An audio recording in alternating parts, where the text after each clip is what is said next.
All right. Hello and welcome to another episode of the Couch Warrior podcast. As always, I'm your host, Mike, and today we're going to be breaking down PFL championships for 2023.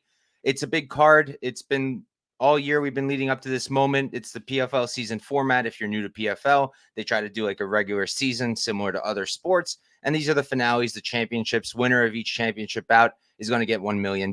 We have 6 weight classes that are eligible for the championships. So 6 fights that are going to be for the belt, 6 5-rounders.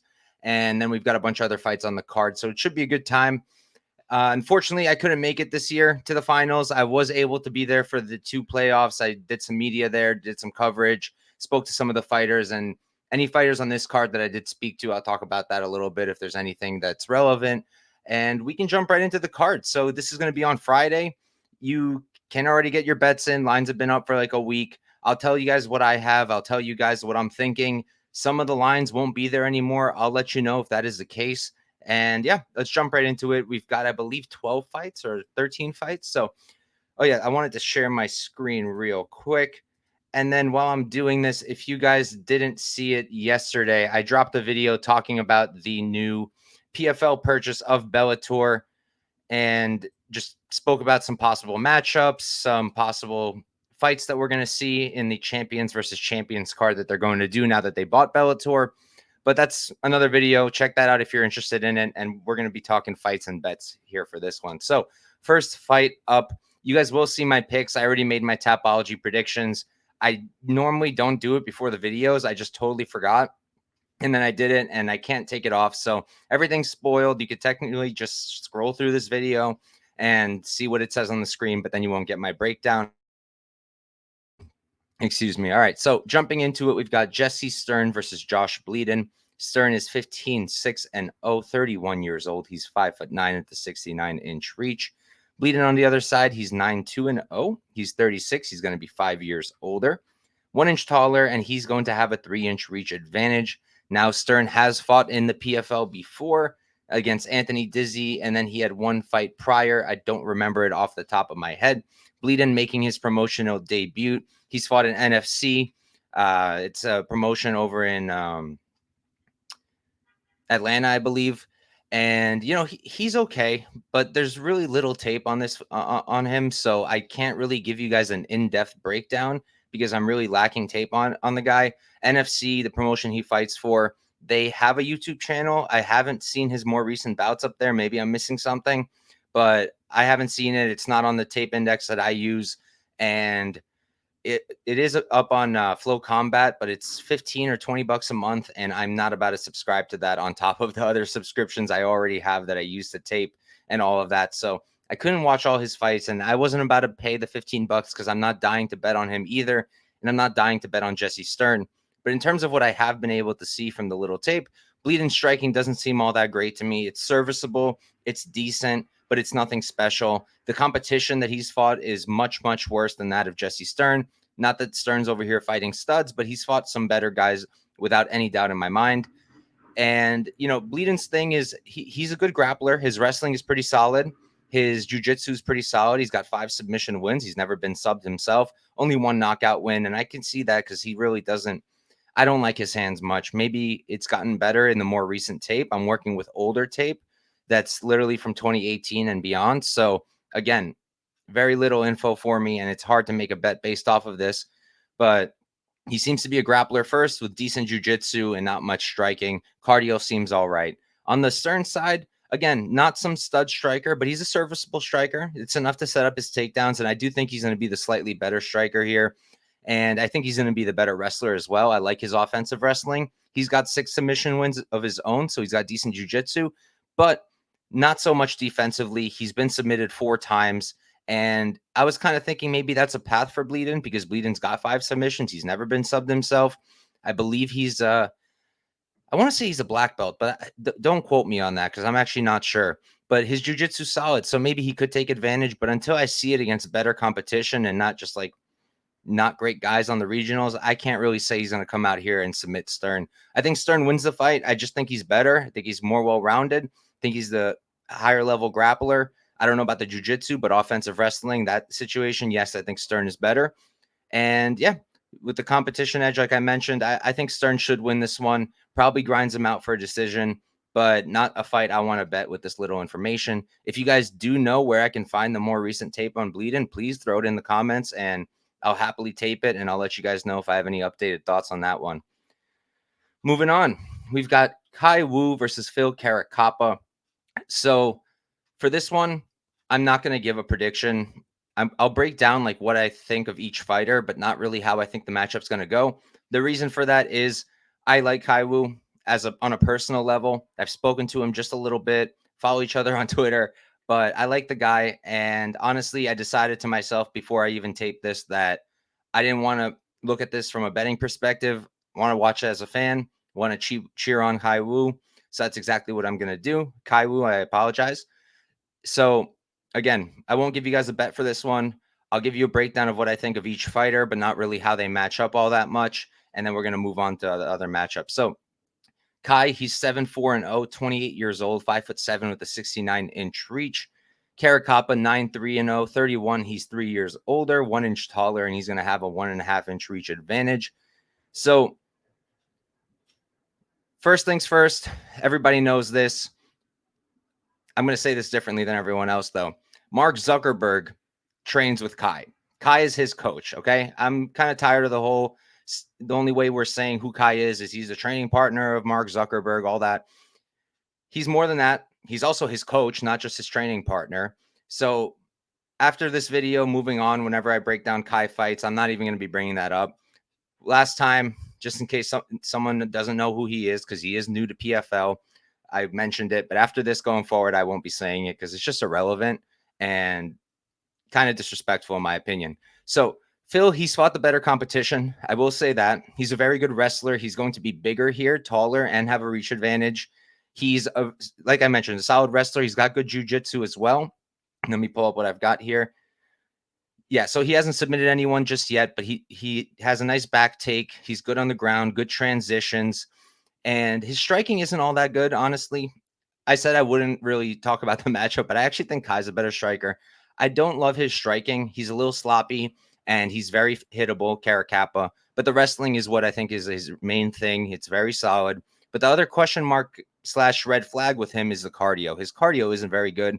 Tires out quite a bit. We've seen him kind of fumble the bag a few times now in more than one fight. So while I do think he's very good and very solid and a possible prospect, I still think there's some issues there and some red flags. On the Khai side, there's a few things that really stood out to me. I was surprised about his jab, really clean jab, uses it very well, very educated jab, uses it to set things up.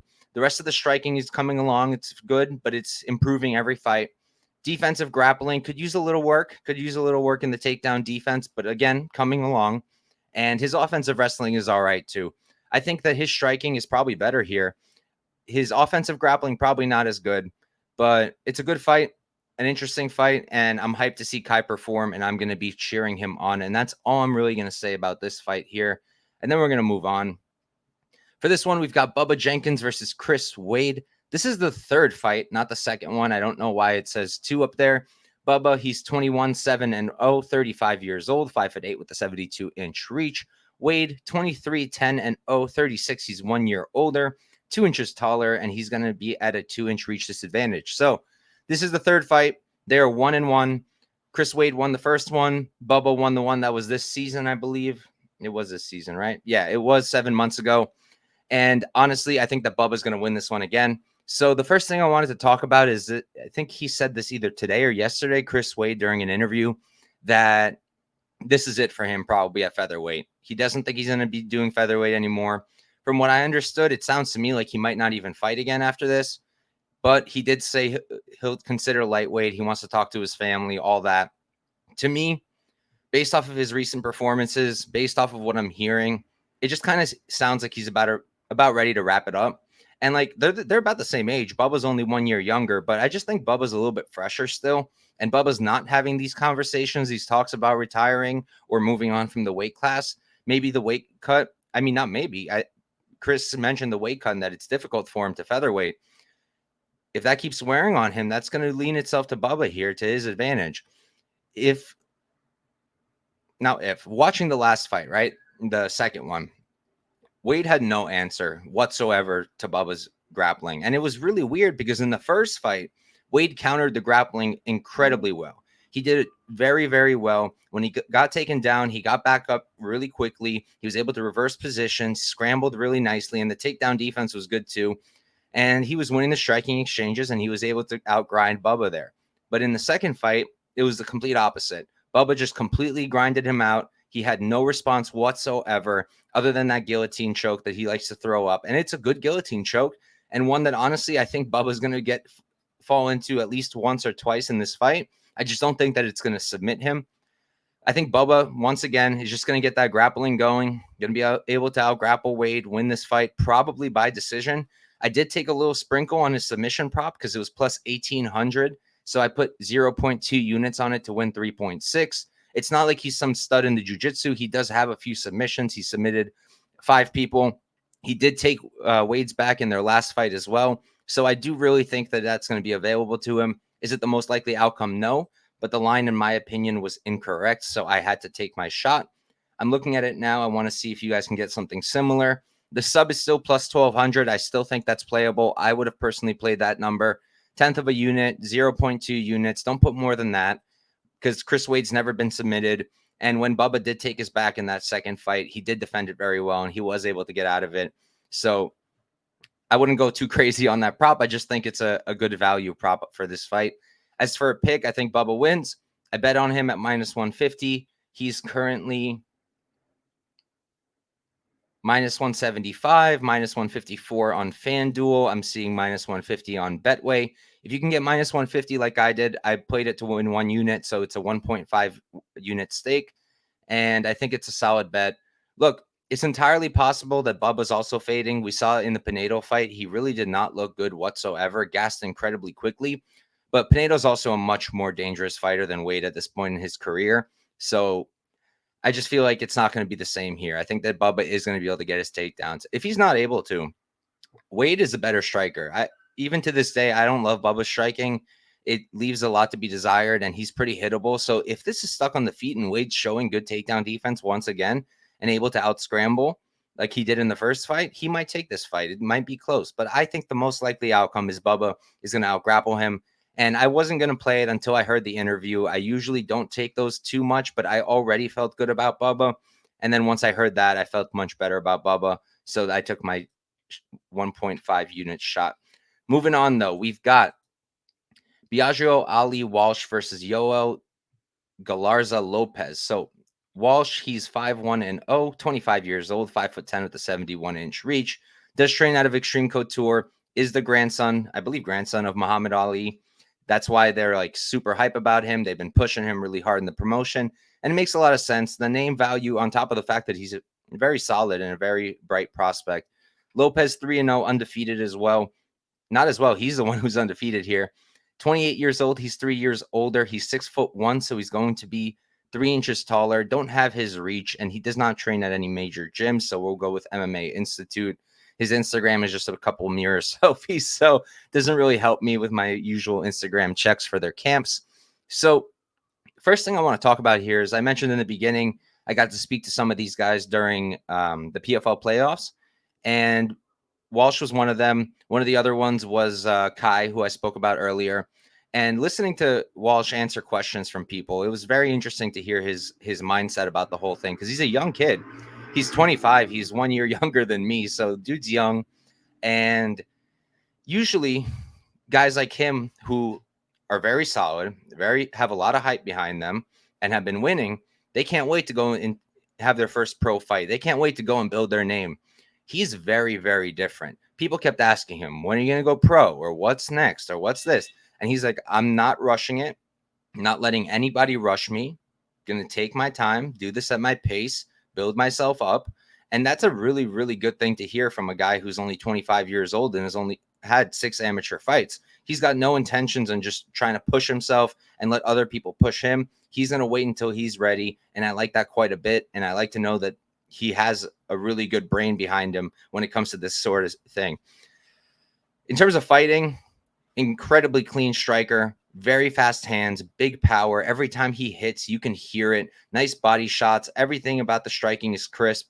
He used to be primarily a guy with using his hands, but now he's been using kicks too. In his last fight, he really showed that off. A bunch of leg kicks, body kicks, definitely adding that to his game. Hopefully next he'll add the grappling because he's going to need to do that if he's going to go pro. On the other side here with Lopez, I only have one fight to work with, and it's his very first amateur fight. It's this one, Justin Gonzalez, who's 0-4-0 and is now 0-5-0. If anybody knows where to find the more recent fights, again, just throw it in the comments. I'll happily go check it out. You know, his striking, I was pleasantly surprised. Based off of his mirror selfies and like the record and everything, I was just like, going into it, I didn't expect much at all. Striking actually looks pretty good. I think he's going to land a little bit on Walsh. You know, Walsh isn't perfect. He's been hit. He gets hit in his fights. And I think Lopez is going to give him some adversity for sure. But the striking defense is awful. Lopez was getting hit by this dude who was 0-4-0, hit hard. And if Walsh hits him that way, he's going to put him away. And I do think he's going to put him away. The one thing that's interesting to me here is that Walsh, he does have one loss. It was his first amateur fight in 2022. And he did get submitted by a guy who has never fought again. So there's definitely a hole there in the grappling. Is Lopez the guy to use it? I don't know about all that. He does have 2 submission wins, and then his other win was a ground and pound, if I'm not mistaken. I literally just watched it, but I don't remember the ending. So if he's able to use that wrestling, you know, we don't have too much info on Walsh's takedown defense yet. Hasn't been tested all that much. I imagine it's decent. He's training at Extreme Couture. He's at a major gym, but that's a question mark. And one of the reasons I would not suggest throwing him in your parlays. He should dominate here, but there's still that grappling hole. That submission was a year ago, maybe a little bit more, but it's still something to think about. He's still very young in his career. He's still only an amateur. And if Lopez can come out here and grapple him, he can be live. So I'm staying off. I think that the KO prop had value when it was -150. At -250, I do not suggest playing it. Don't forget, this is an amateur fight. They're 3-minute rounds. They're not 5-minute rounds. So it's not the same 15 minutes. It's only 9 minutes that they have to last. And as I say that, that makes me a little interested in what maybe a little bit of a contrarian look. What's the fight goes to decision? Over 1.5 is +175.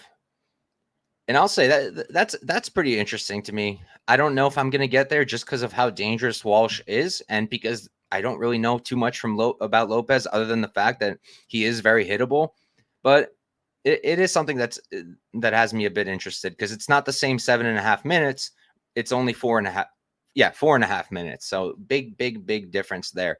I will consider that. And if I bet it, it'll be up on my Twitter or my Bet MMA page.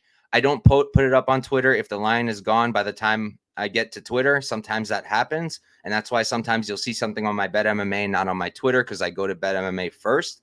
And then I go to Discord. Then I go to Twitter. So if you want the plays as soon as they're made, Bet MMA is the first place you want to be.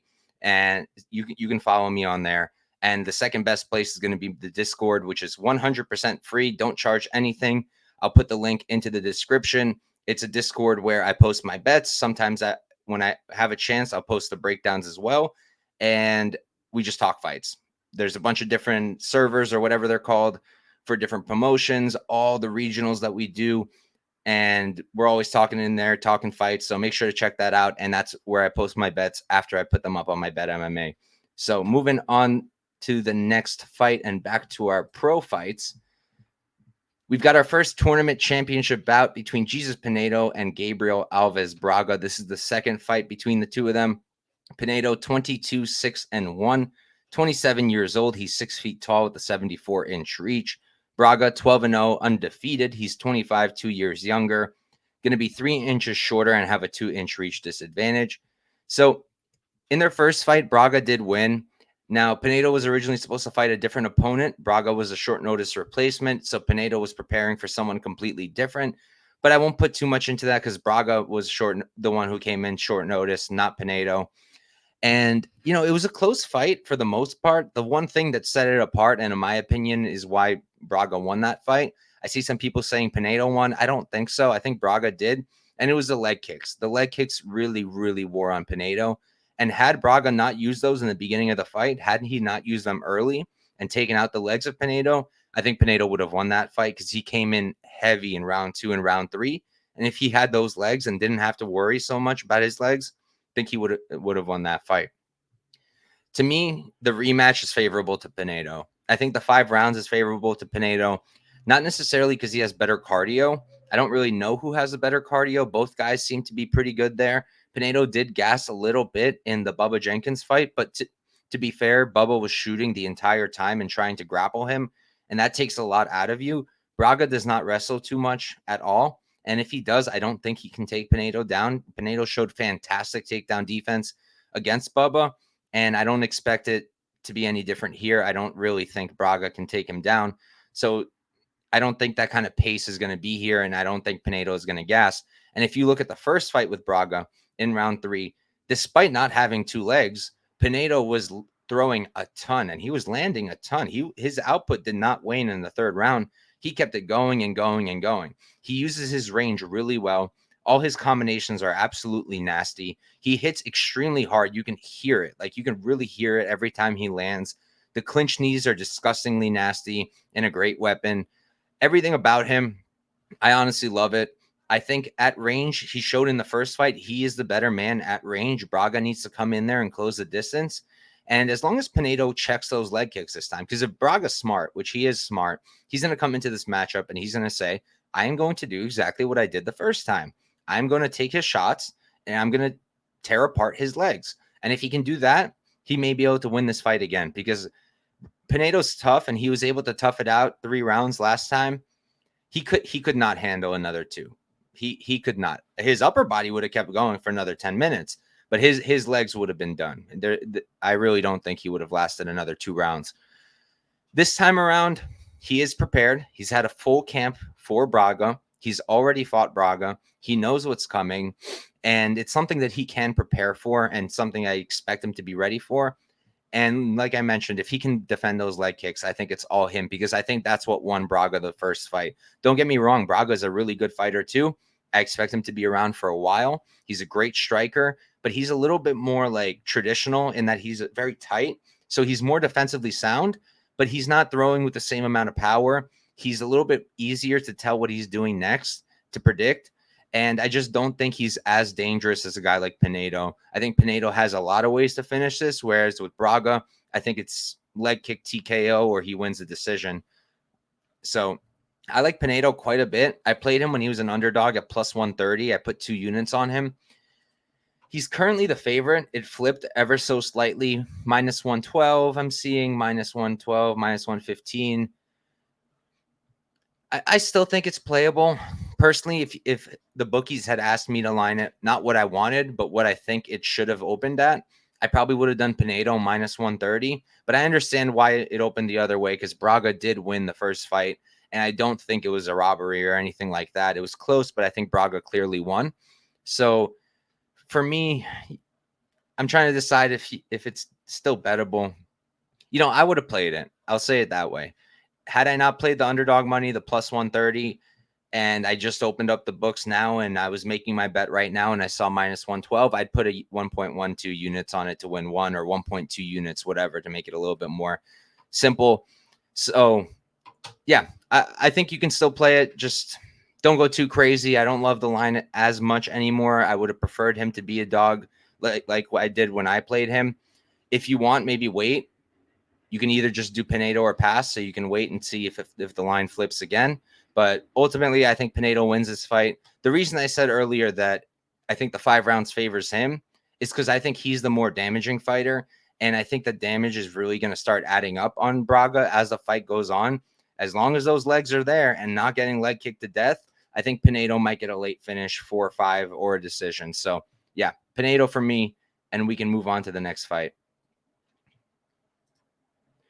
Next up, we've got Ray Cooper the third versus Derek Brunson. Cooper is 25-8-1. He's 30 years old, 5'7" with a 70-inch reach.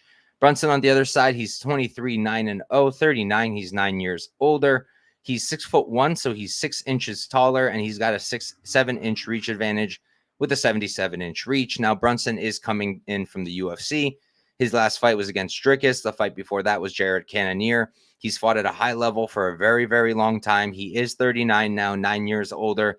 But I will say, I'm someone who believes in fight years, and Ray Cooper in fight years is also 39, in my opinion. What I mean by fight years is just the wear and tear of fighting.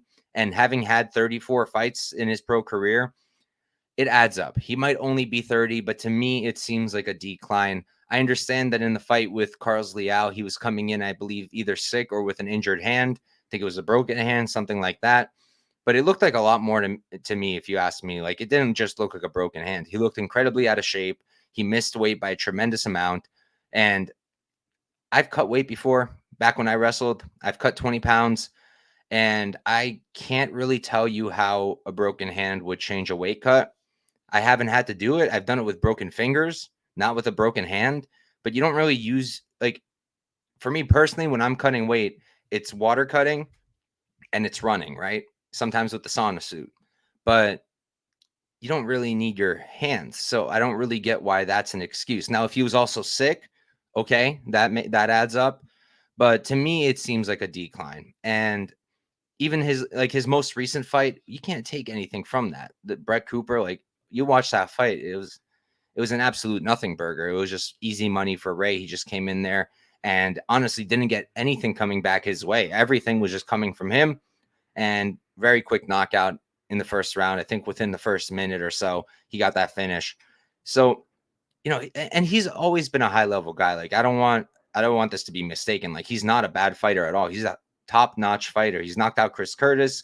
He knocked out Mago in their rematch in a fight where, off of memory, I remembered Mago just winning the whole time, but nah, Cooper did a good job. Cooper was able to get his own wrestling going. He had good takedown defense in that fight, and he's going to need that here. He's going to need good takedown defense against Derek Brunson because Derek Brunson's a really, really good wrestler. He might also be declining for sure. Without a doubt, Brunson is declining. He is 39 now, but that wrestling hasn't seemed to really gone yet. The wrestling is still there, still explosive, still very strong on top. Jiu-jitsu still seems to be there. Good back takes, just good work on the ground overall. My issue with Brunson is the chin and the striking defense, right? The chin wouldn't be a huge problem on its own, but he's also extremely hittable, hands down, and his striking is okay. But the way he strikes, he really wings his strikes sometimes, and especially recently, and he really opens himself up for counters. And that's something that Ray Cooper could really take advantage of. Ray could definitely catch him. He can definitely clip him, put him away. It's definitely a possible outcome here. But to bet Ray Cooper as a heavy favorite, slight favorite, whatever you want to call it, minus 175, to me, that's already quite a bit of chalk. I think he was minus 250 in some places, minus 215. I think that's too wide because, first of all, he's been out for a minute. Second of all, he's 5'7". He's a welterweight, and even for a welterweight, 5'7" is small. Now he's coming up to middleweight against a guy in Derek Brunson who's fought at middleweight his entire career and is 6 inches taller than him and is going to have a 7-inch reach advantage. It's a big deal. So I do think that's going to come into play here. And I do think that Brunson is going to have wrestling success. I do think on the feet, he can land his own strikes and he does have power. He is getting knockdowns. He knocked down Cannonier. He knocked down Dricus. He still got power. Like they say, power is one of the last things to go with age. And he definitely still has it. I just don't think that standing with Ray Cooper is the smartest idea. I think Brunson should grapple early and often.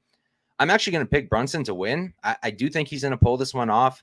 Again, he can certainly get knocked out, but for me, the competition level means a lot. The weight class means a lot. And I think both guys are declining. It's not just Brunson. So give me Derek Brunson in this matchup.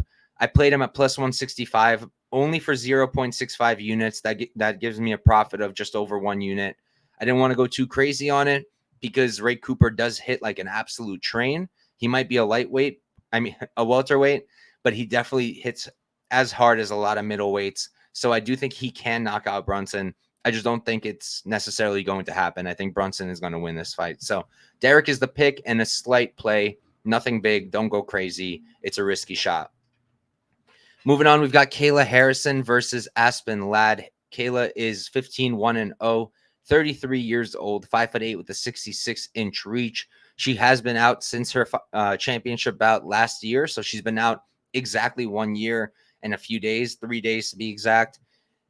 That last fight with Pacheco was her last one. She hasn't fought since then, didn't compete at all in this tournament. And it is worth saying this is at 145. So Kayla is coming down from 155, which is her usual weight class.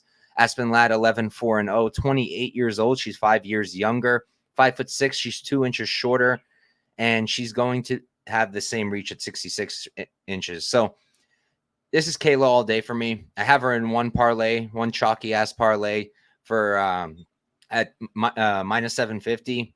That already is pretty stupid and not really something you should be doing a lot. Minus 1,000, even stupider. I would not play her at minus 1,000.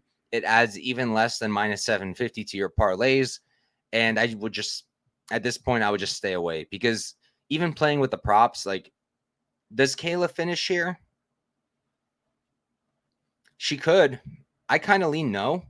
I kind of think that Aspen Ladd's going to survive, but, you know, a submission is possible. I was surprised to see the knockout prop lined very closely to the submission.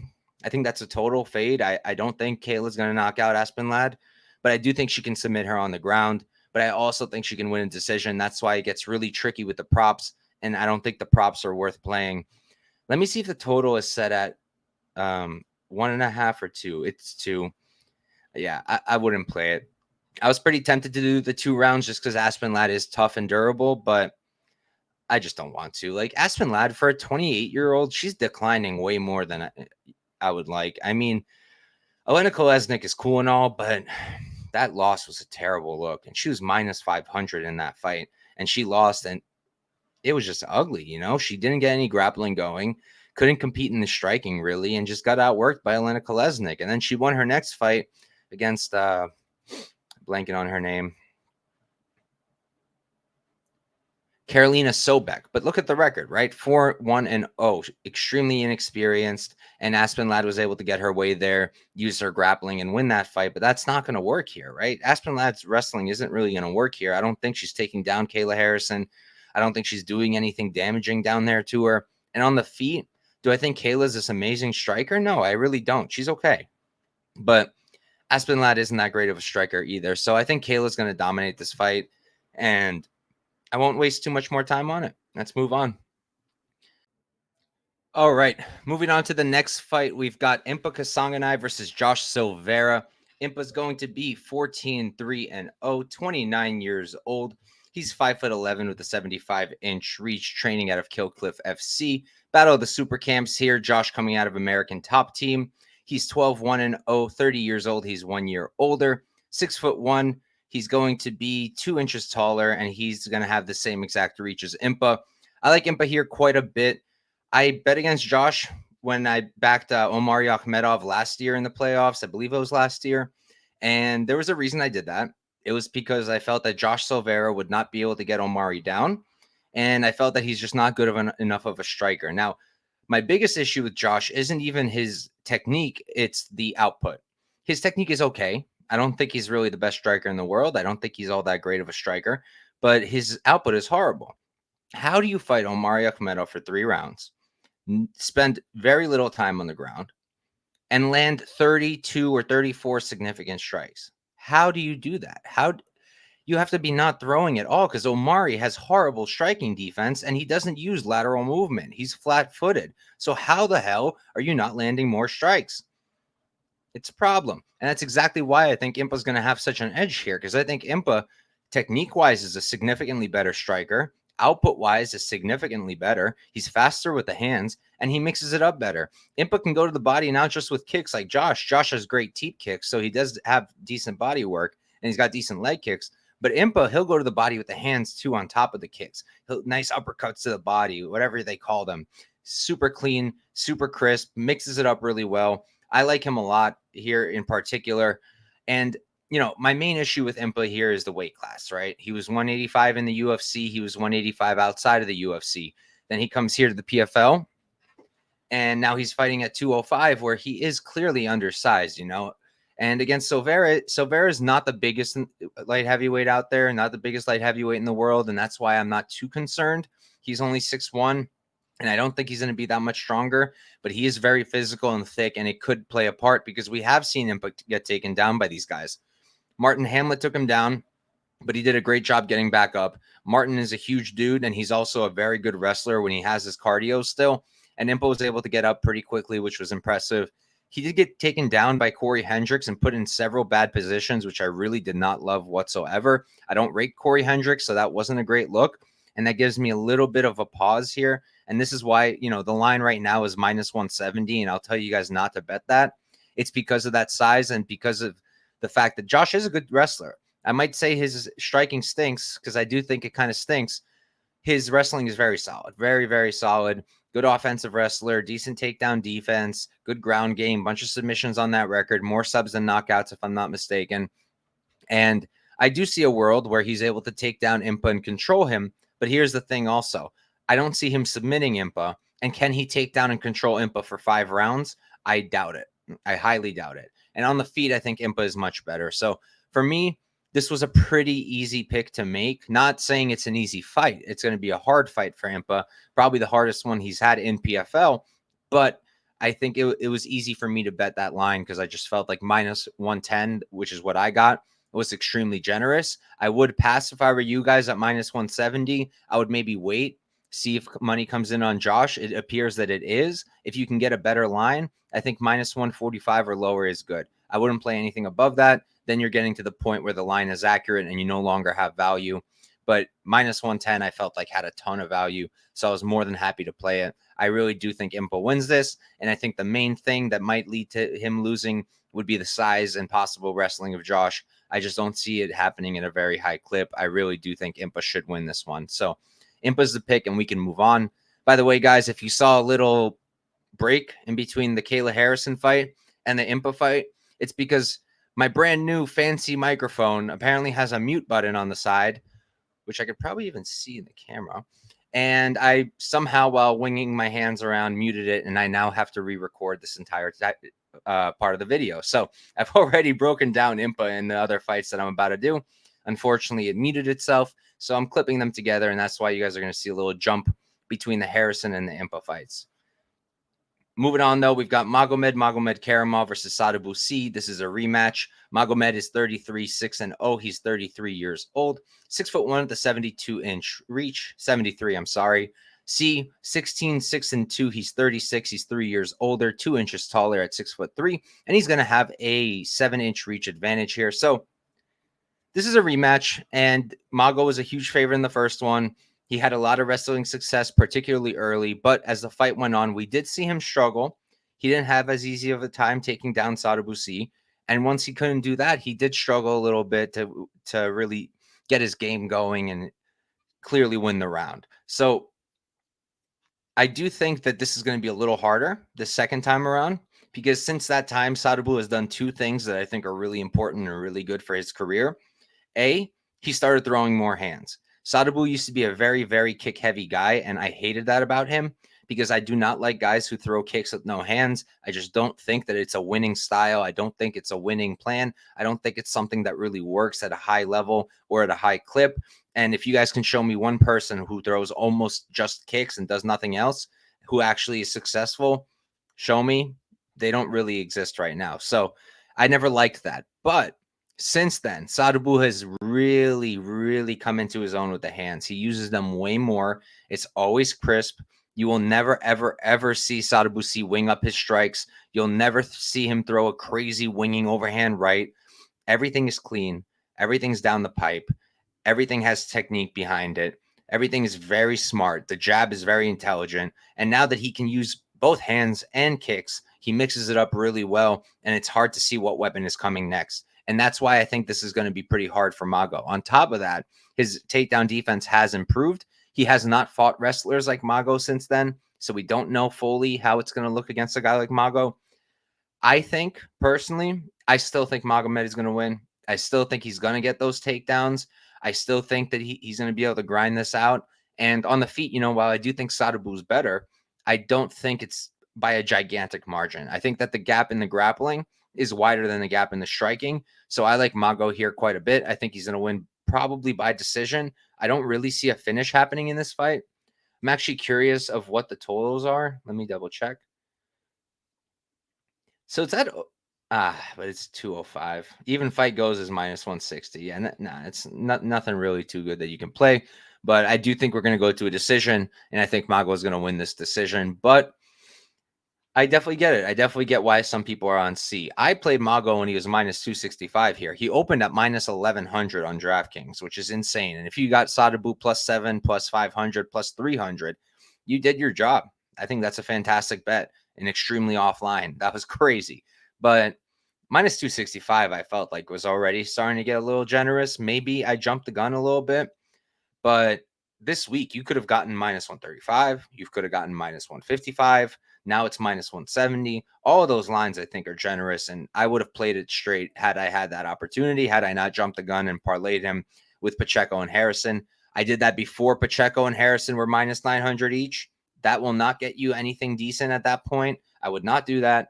But I got them at a different price. So the parlay came out to minus 124. Or no, it was minus, let me tell you guys, minus 119. So I felt like that was a decent spot. I parlayed those three, and I do think Mago is going to win this one. But it's a tough fight. It's a tough fight and a good fight. And Sadibou's a stud and a really nice guy. So I wish him the best. Moving on, though, we've got Larissa Pacheco versus Marina Mokhnatkina. Pacheco, 22, 4-0. She's 29 years old. She's going to be 5'6" with a 69-inch reach. Marina on the other side, she's 11, 3-0. 35 years old. She's going to be 6 years older here. Same height, 3-inch reach disadvantage for her. I think this is Pacheco all day long. I do think she's going to knock out Marina sooner or later. I played Larissa by knockout at minus 105. The line is much wider now, and I don't know if I would do that at minus 150 just because I do think she can submit her as well. I don't think it's the most likely outcome. I think even if they're on the ground, the most likely outcome is Pacheco ground and pound if that's the case. But I wouldn't play around with minus 150. I think that's a little too much. The reason I do like the knockout prop or ITD is because we have 5 rounds here. And Pacheco hits like a train, has good cardio, good striking, good grappling, and she just wears on you. And if you're not getting knocked out early, you're going to go away later. So with 5 rounds to work with, I have a hard time seeing her not finish Marina. If you're willing to play chalk, but you want to cut the price tag down from minus 900, I think you could do worse than playing Pacheco ITD. It's minus 245. It's chalky. I'm not personally going to do it, but I think that's probably better than playing the knockout on minus 150 at this point, because then you're covered with the sub 2, and we might spend a decent amount of time on the ground here. Pacheco, she has good takedown defense and all, but she is getting taken down. She's getting taken down by a decent amount of opponents. Bud got her down. I hated it. I did not like it at all. I thought that was a bad look. She was taken down. She was controlled. I didn't like the lack of urgency to get back up. She did show good counter grappling against Harrison in the third fight that she finally won. Awesome performance there. Well done. But she did still lose the first round via grappling.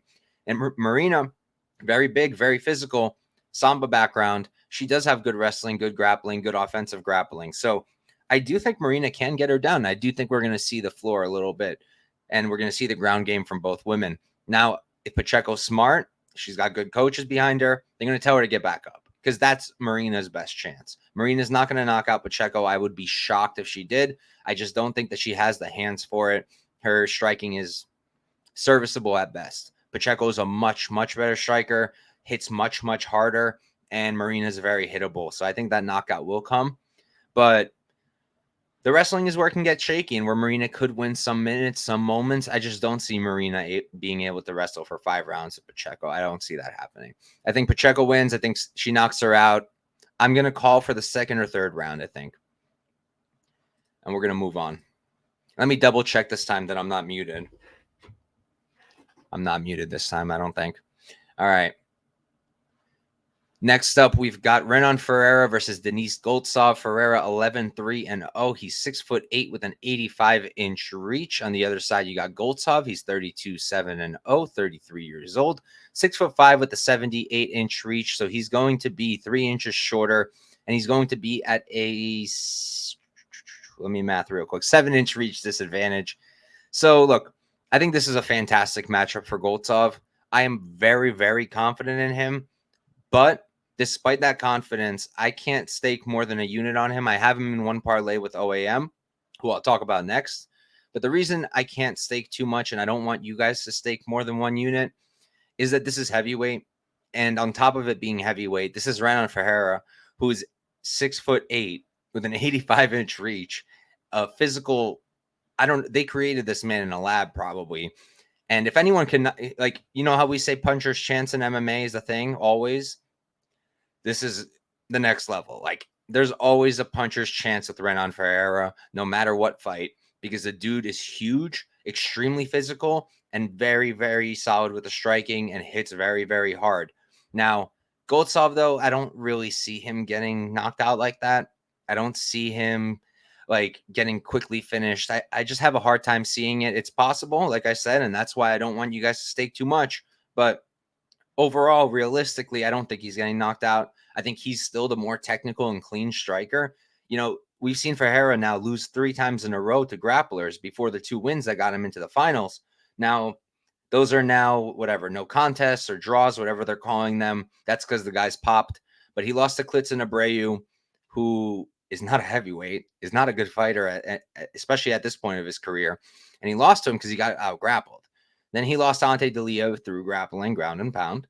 And then Rizvan Kuniev, who's a good wrestler but has no striking to back it up. Now, Goltsov, he's a great striker too. He's got, I think, 15 knockouts, 11 submissions. I believe those numbers are accurate. And I just think that on the feet, he can hold his own. He could hurt Ferreira. There's nothing saying he can. And on top of that, he has that wrestling, and he can go to it whenever he wants. He's going to get those takedowns. Ferreira does not have good takedown defense, and he has even worse get-ups. So I really do think Goltsov is going to win this.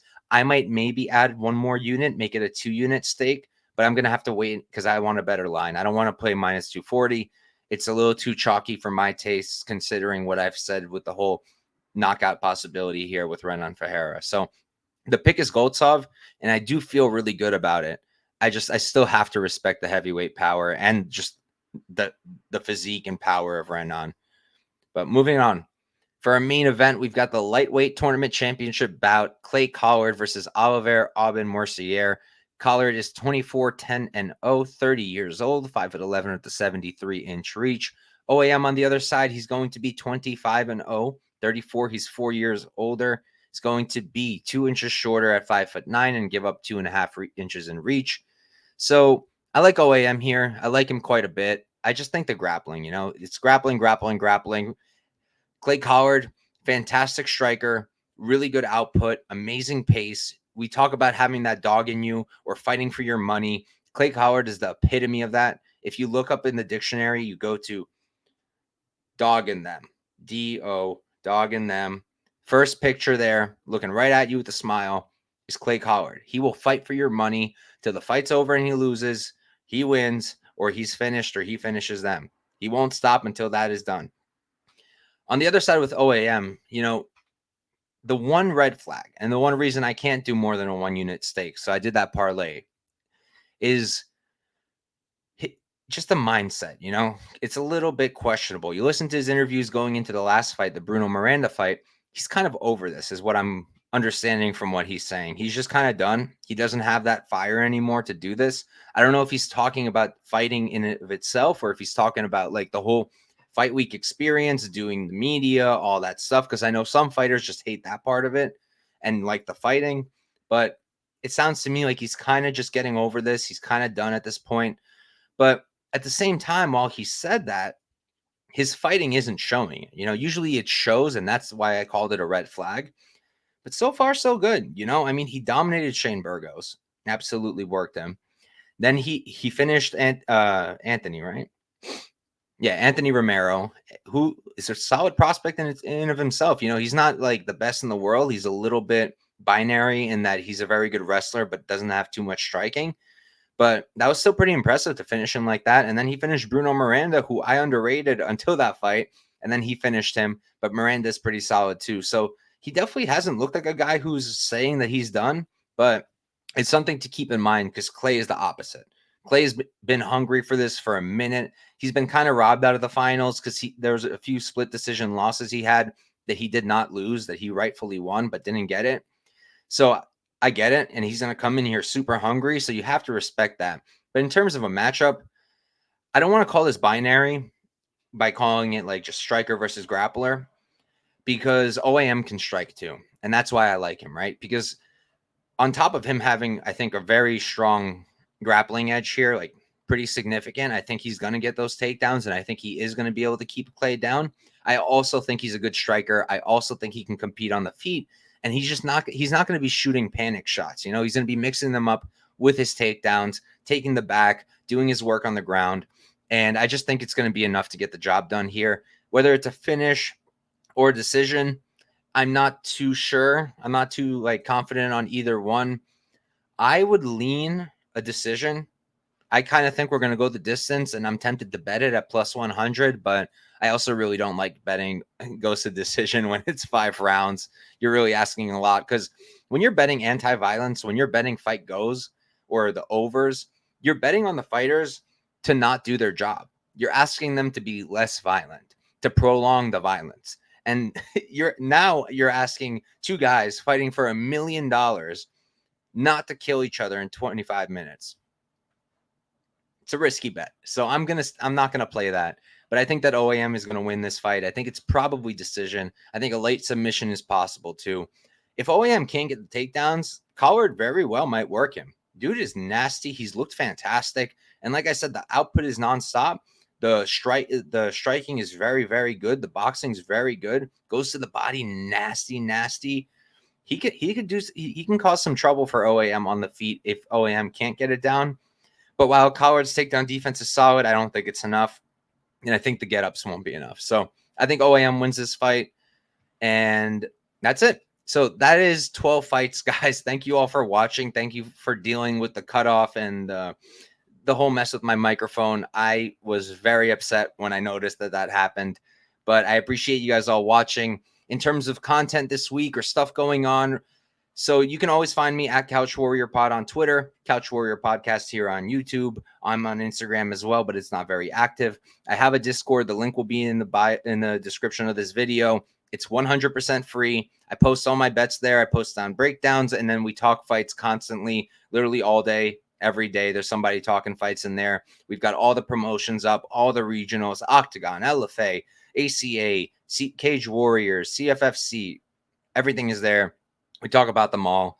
So if you're into that kind of thing, check that out. Join the Discord. I post my stuff there second. So this is the order of how I post my stuff. I make the bet, immediately go to Bet MMA, post it there as long as the line is still up. Then I go to my Discord, post it there as long as the line is still up. Then I'll go to Twitter and post it there if the line is still up. So sometimes you'll see it on one and not the others, and that's why I don't want to give it out if that line is gone. So I do it as quick as I can, as soon as I play it. But sometimes I don't make it to Twitter. So make sure you're either in the Discord or you got my Bet MMA page. The link, it's going to be up on the YouTube channel. And there's a link tree. Just press it. You'll see Bet MMA. It's my third-party tracked website. I'm not the only one. Literally every handicapper you see is probably tracked on there, at least most of them. And you can see not just my bets, but you can see my entire record. You can see my year. You can see I'm not doing great this year. You can see I did fantastic last year. You can see what weight classes I'm good at. You can see what underdogs or if I'm better at favorites. I'm best at big underdogs. That's my best number. But yeah, that's on Bet MMA.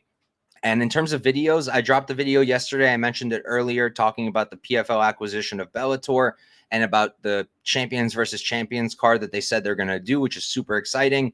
And it matches up with this event because this event matters, right? Whoever wins these championship bouts is the one who's going to fight the Bellator champs in that card. So that's a big deal too. I don't know if OAM will just because of what he's been saying, but regardless, that video is up. I went over it. I went over possible matchups. I had a good time doing it. If you're into that kind of thing and need some content, check it out. Not going to do any other fight videos this week. We have Cage Warriors and we have ACA, but there are 30 fights between the two, and I just do not have the time to make a new video for those. So I already have some bets. I'll give you guys those out here as a bonus right now. But any bets that I make additionally for Cage Warriors or ACA, those will be posted on my Bet MMA, my Discord, and possibly my Twitter if I get there. So let's run through. First, I'll run through my picks for this card. I'll run through my bets for this card, and then I'll give out a bonus of the ACA and the Cage Warriors bets. So for the picks, these are not bets. These are just picks of who I think is going to win. Jesse Stirn, skipping the next one. Bubba Jenkins, Walsh, Pinedo, Brunson, Harrison, Impa, Mago, Pacheco, Goltsov, OAM. In terms of plays for PFL, Pinedo plus 132 units, Impa minus 110, 3.3 units, Brunson plus 165, 0.65 units, Bubba minus 150, 1.5 units, OAM Goltsov parlay plus 122, 1 unit, Harrison Pacheco Mago parlay minus 119, 2.4 units, Jenkins sub plus 1800, 0.2 units, and Pacheco knockout minus 105, 1.05 units. Quick bonus round for ACA. We're going with Roman Ogolchansky minus 151 unit, Albert Misikov minus 135 1 unit, Evgeny Golochkin minus 105 1 unit, and Maxim Fedorov minus 130 1 unit. For Cage Warriors, we did Orlando Prinz minus 115 for 1 unit, and we did Ville Mankinen plus 245 for a half unit. Thank you guys all for tuning in. Peace out and good luck with all of your bets this week.